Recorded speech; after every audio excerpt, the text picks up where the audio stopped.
La Bible dit dans Ésaïe, chapitre 11, et le verset 6, « Le loup habitera avec l'agneau, et la panthère se couchera avec le chevreau. Le veuf, le lionceau et le bétail qu'on engraisse seront ensemble. Et un petit enfant les conduira. » Prions. Merci Seigneur pour ce que tu nous enseignes dans ta parole, les prophéties, pour nous parler de l'avenir. Aide-nous d'avoir la joie et de se réjouir dans ce que tu vas faire sur la terre. Dans ton nom, je te prie, Seigneur Jésus. Amen. Ces versets parlent de le règne de 1000 ans de Jésus-Christ sur la terre. Comment est-ce que nous savons que ça durera 1000 ans? Apocalypse, je vais lire 2 versets d'Apocalypse, chapitre 19 et le verset, chapitre 20. Apocalypse, chapitre 20 et le verset 4. Et je vis des trônes, et à ceux qui s'y assirent fut donné le pouvoir de juger. Oh, ils vont juger avec Jésus. Et je vis les âmes de ceux qui avaient été décapités à cause du témoignage de Jésus et à cause de la parole de Dieu. C'est-à-dire, ceux qui seront tués par l'Antéchrist seront récompensés. Et de ceux qui n'avaient pas adoré la bête, c'est l'Antéchrist, ni son image, et qui n'avaient pas reçu la marque sur leur front, c'est-à-dire n'avaient pas reçu 666 sur leur front et sur leurs mains, ils reviendront à la vie. Ils ont été tués, mais pas tués, parce qu'on habite éternellement. On a la vie éternelle quand on croit en Jésus. Et ils régnèrent avec Christ pendant 1000 ans. Ils régneront avec Christ pendant 1000 ans. Le règne de Messie sur la terre durera 1000 ans. Ça dit encore, le verset 6. Heureux et saints ceux qui ont part à la première résurrection. La seconde mort n'a point de pouvoir sur eux, mais ils seront sacrificateurs de Dieu et de Christ, et ils régneront avec lui pendant 1000 ans. Quand Jésus revient, il va vaincre l'Antéchrist et il va régner sur toute la terre. Et nous avons plusieurs détails de ce royaume de Christ sur toute la terre. Un détail, ça sera de la ville de Jérusalem, qui est dans le pays d'Israël. Et c'est-à-dire le pays d'Israël sera la capitale du monde. La ville de Jérusalem sera la capitale du monde. Jésus-Christ sera là, sur le trône de David. Et il sera combien de temps? 1000 ans. Ça, c'est simplement un petit commencement de l'éternité. Le petit commencement de l'éternité sera le règne de Jésus-Christ pendant 1000 ans. Et la terre sera changée. Et quelques détails de comment ça sera changé. On a déjà lu qu'il n'y aura plus de guerre. Et maintenant, on voit que tous les animaux seront changés. Plus de violence. Maintenant, des lions et des panthères et d'autres animaux, tous les autres animaux pour vivre, ça n'existera plus. Ça sera changé. Ce changer est mentionné en Romains chapitre 8, si je peux trouver le verset. Romains chapitre 8. Et le verset 20. Non, verset 19. Aussi la création attend-elle avec un ardent désir la révélation des fils de Dieu. Nous attendons, nous les croyons en Jésus, nous attendons le retour de Jésus parce qu'il va établir son royaume et nous serons là pour juger la terre avec lui. Il va nous donner les couronnes, l'autorité, il va diviser la terre et donner aux croyants. Les croyants seront ceux qui vont juger et régner sur la terre avec Christ. Et les animaux vont beaucoup bénéficier. C'est horrible de voir comment les animaux se tuent, ils tuent les uns les autres pour manger, pour vivre. Mais ça va changer. Et donc ça dit, verset 20, Romains chapitre 8, « Car la création a été soumise à la vanité à ce moment, non de son gré, mais à cause de celui qui l'y a soumise. » Tout ce qui se passe dans le monde, a été créé par Dieu. Cette situation où existe le péché, où existe la haine, où existe la méchanceté, où existe l'amour, a été créé par Dieu. Dieu a averti Adam et Ève, si vous mangez d'un seul fruit qui est interdit, vous allez mourir. Et donc, ils n'ont pas obéi comme nous. C'était des pécheurs. Et donc, parce que Dieu est saint, le péché a été suivi par l'amour, pas seulement pour les êtres humains, mais aussi pour les animaux. Mais ça changera. Ça changera. Et ces versets en Ésaïe chapitre 11 nous parlent de ce changement. Et le verset 7, « La vache et l'ours auront un même pâturage, leurs petits un même gîte.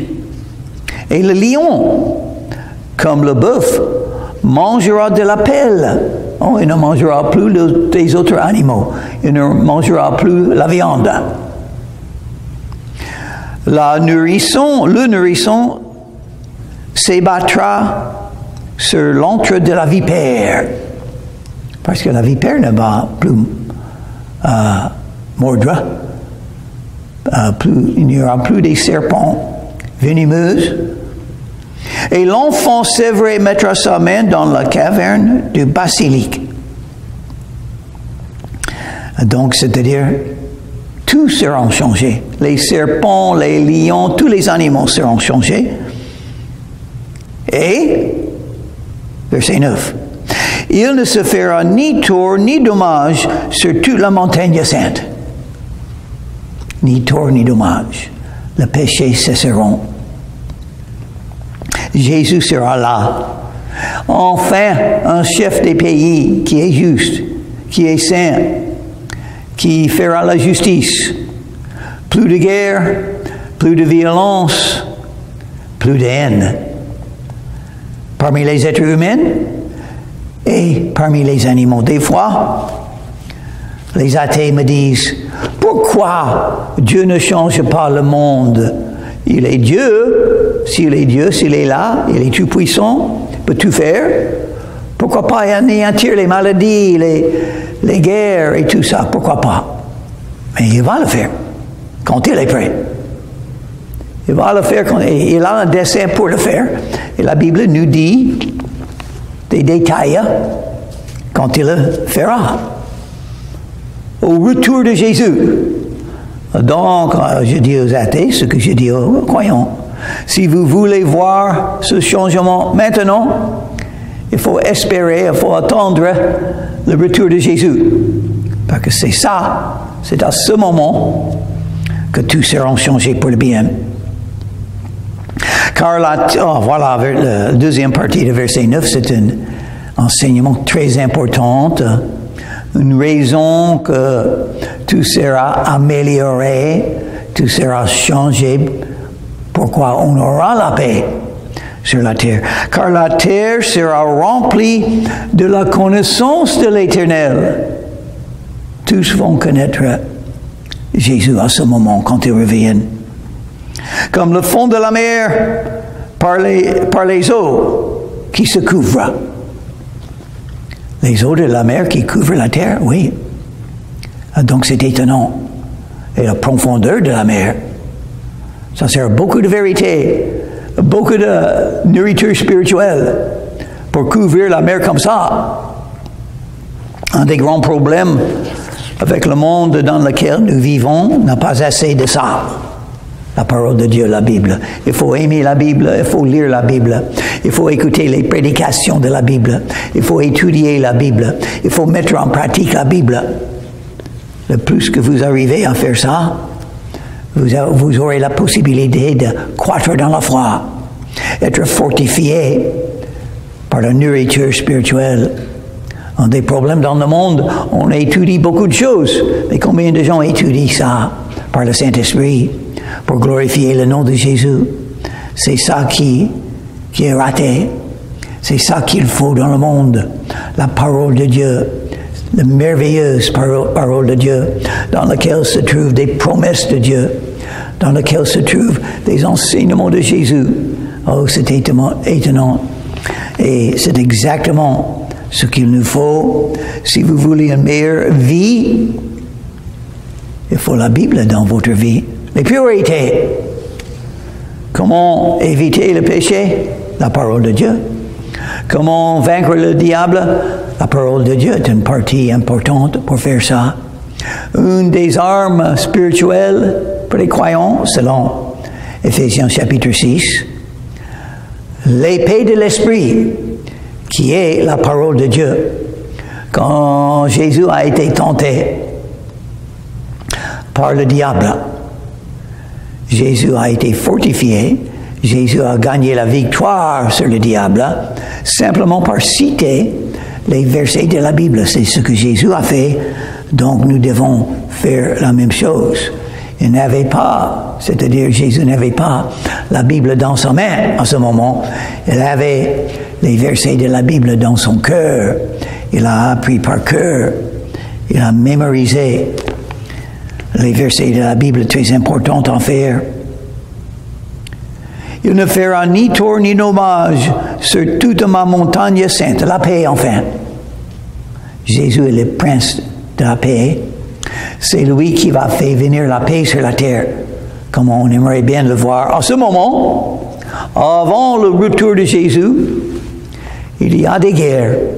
Et quand une guerre se termine, bientôt après, sera une autre.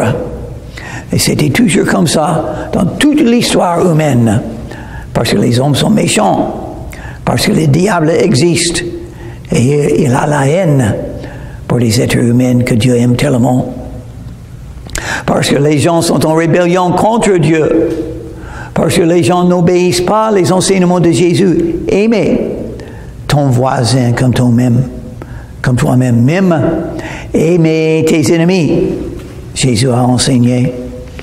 Aimez Dieu avec tout le cœur, toutes les pensées, toute l'âme et toutes les forces.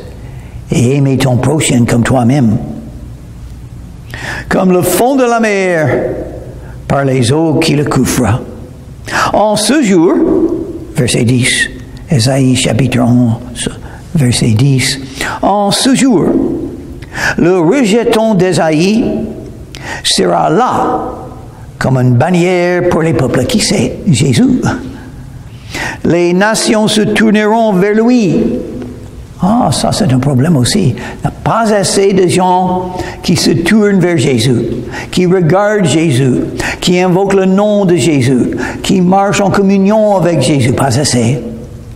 Comment améliorer un pays, un peuple, une ville? Plus de gens qui connaissent Jésus, qui se tournent vers Jésus, qui se confient en Jésus, le Tout-Puissant. Le rejeton d'Ésaïe, Jésus-Christ, il a été rejeté. Mais cette fois, quand il revient, tous vont venir à lui pour l'accepter, pour l'accueillir, pour croire en lui. Les nations se tourneront vers lui et la gloire sera sa demeure. Il nous faut la gloire de Dieu.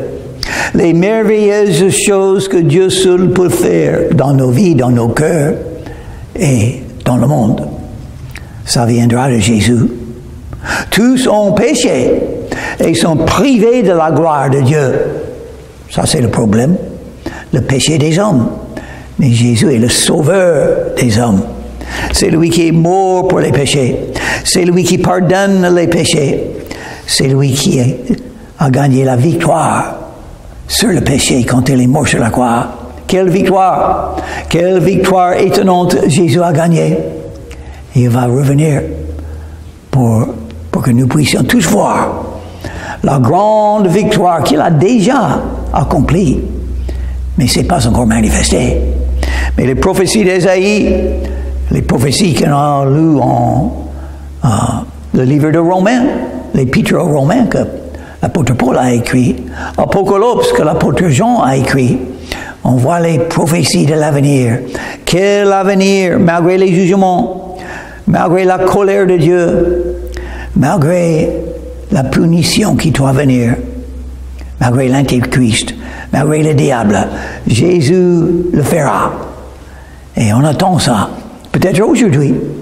Aujourd'hui, on peut avoir l'enlèvement de l'Église selon 1 Thessaloniciens chapitre 4. Ça serait bien, n'est-ce pas, de voir Jésus aujourd'hui et le commencement d'établir ces choses. Dans ce même temps, le Seigneur étendra une seconde fois sa main.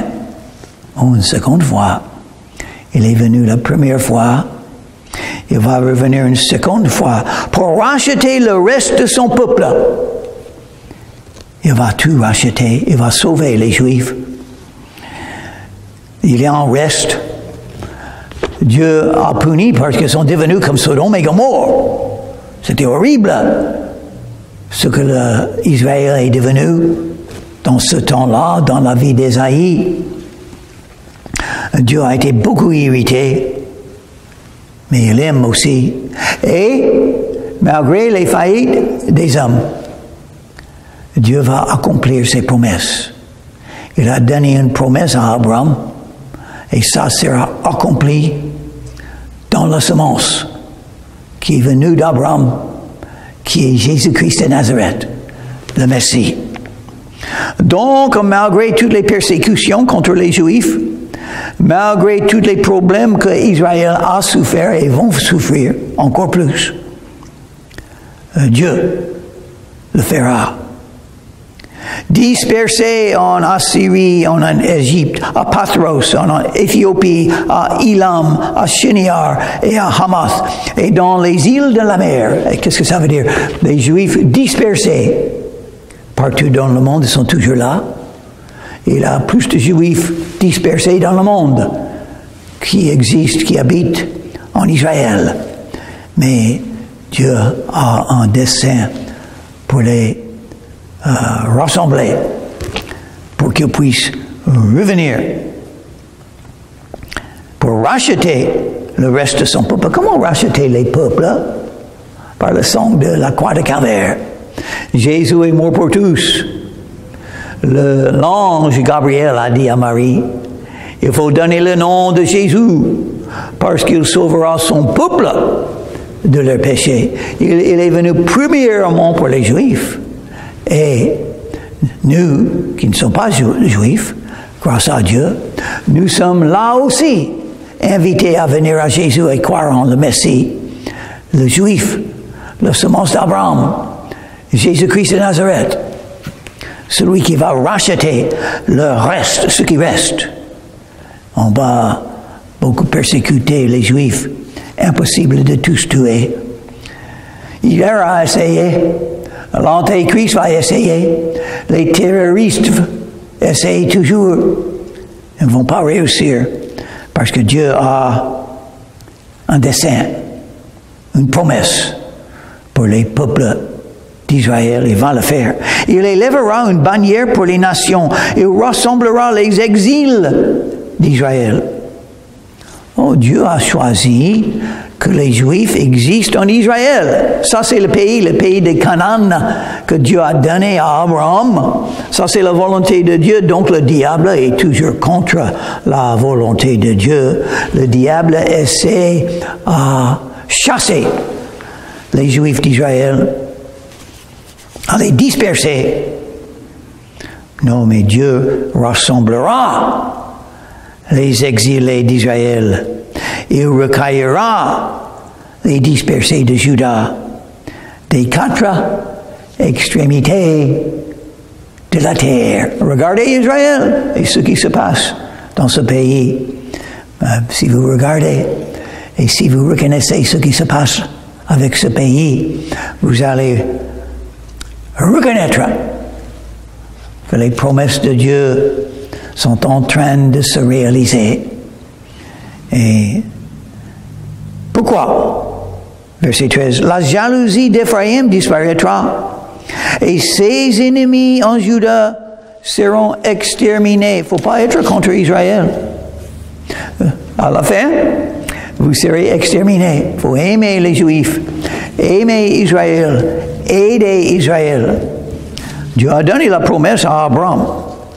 Il va la garder.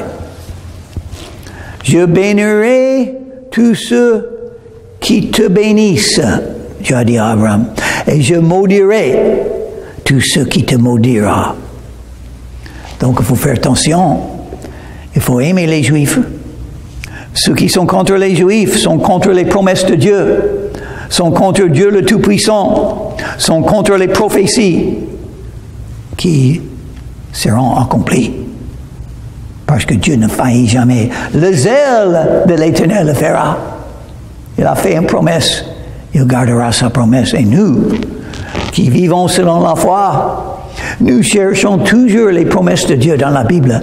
Et nous avons beaucoup de confiance et foi et assurance que Dieu garde toujours ses promesses.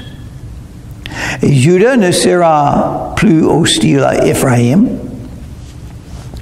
parce que à l'époque d'Ésaïe, on a eu cette grande révolution, cette guerre entre la partie du nord d'Israël et la partie de Juda. Ils avaient la guerre civile, les uns contre les autres. Mais verset 14, ils voleront sur l'épaule des Philistins à l'Occident. Et c'est là où se trouve Gaza. Qui va gagner? Israël. Ils pileront ensemble les fils de l'Orient s'ils viennent de l'autre sens. Iran, Irak, d'autres pays, s'ils attaquent Israël, ils vont perdre. Édom et Moab seront la proie de leurs mains. Il ne faut pas attaquer Jordan, Égypte. Il ne faut pas attaquer Israël. Il va en parler. Et les fils d'Ammon leur seront assujettis. Qu'est-ce que c'est l'avenir pour Israël? Ils vont gagner. Ils vont vaincre tous leurs ennemis de tous les sens, de partout dans la terre. Vers l'Orient, vers l'Ouest, vers le Sud, vers le Nord. Ils vont gagner. Le petit pays Israël vont gagner. Parce que leur capitaine, leur sauveur, leur héros viendra, Jésus-Christ, jusqu'au moment qu'il faut pour vaincre l'Antéchrist et toutes les armées qui sont là, dans la vallée de Megiddo. Verset 15, l'Éternel desséchera la langue de la mer d'Égypte, et il lèvera sa main sur le fleuve, en soufflant avec violence, et il partagera en 7 canaux, et on le traversera avec des souliers. Ça est arrivé déjà. Quand Moïse et les enfants d'Israël ont quitté Égypte, la même chose est arrivée. Et Dieu le fera encore. Parce que Dieu ne change pas. Les miracles que Dieu a fait dans le passé, il fera encore. Et moi, j'attends un miracle J'aimerais bien traverser la mer et me trouver dans la région du golfe de Saint-Tropez pour aider à évangéliser et enseigner la parole de Dieu et travailler avec les autres croyants qui sont déjà là. Parce que le diable a trop gagné dans cette région. Il n'y a pas assez d'églises évangéliques protestantes. Ils sont loin de là. Et ceux qui existent sont trop petits. Il faut une croissance. Il faut un réveil. Il faut la puissance du Saint-Esprit. Donc, ma prière, me voici, envoie-moi. Et il peut le faire. Il peut m'aider à traverser. Et je vais souffrir si je le fais. Oui, sans doute. Je sais quelques-unes des souffrances qui seront en moi. Mais je vais le recevoir. Je vais le faire pour Jésus. Parce que je me rappelle ce que Jésus a souffert pour moi. Quand il est mort sur la croix. Il a souffert tellement pour me pardonner, pour me donner la vie éternelle. Donc, je ne vais pas l'oublier. Verset 16. Il y aura une route pour le reste de son peuple. Et je sais, il a une route pour moi. D'entrer dans le pays. De faire un débarquement. Pour combattre. Non, pas Hitler. Mais un ennemi beaucoup plus puissant qu'Hitler, le diable lui-même et les démons et les non-croyants qui sont guidés et utilisés par le diable. Mais on va aimer. On va aimer les Français et leurs âmes parce que Jésus les aime. Jésus est mort pour eux. Comment croire sans entendre? Comment entendre s'il n'y a personne pour annoncer l'Évangile? Jésus a dit, la moisson est grande, mais il y a peu d'ouvriers. Comme il y en a une pour Israël, le jour où il sortit du pays d'Égypte. Donc Dieu peut le faire. Il l'a fait déjà dans le passé. Les gens ont quitté un pays pour entrer dans un autre pays que Dieu a choisi. Donc, je reste soumis à Dieu pour lui dire encore une fois, envoie-moi. J'espère que vous connaissez Jésus. Sinon, aujourd'hui, vous pouvez invoquer le nom de Jésus-Christ pour être sauvé. Prions. Merci Seigneur Jésus pour le dessein que tu as pour le monde, pour Israël, pour les croyants. Que tu reviennes. Ça serait bien. Mais avant que tu reviennes, que nous puissions faire ton œuvre par ta grâce. Dans ton nom, je te prie, Jésus. Amen.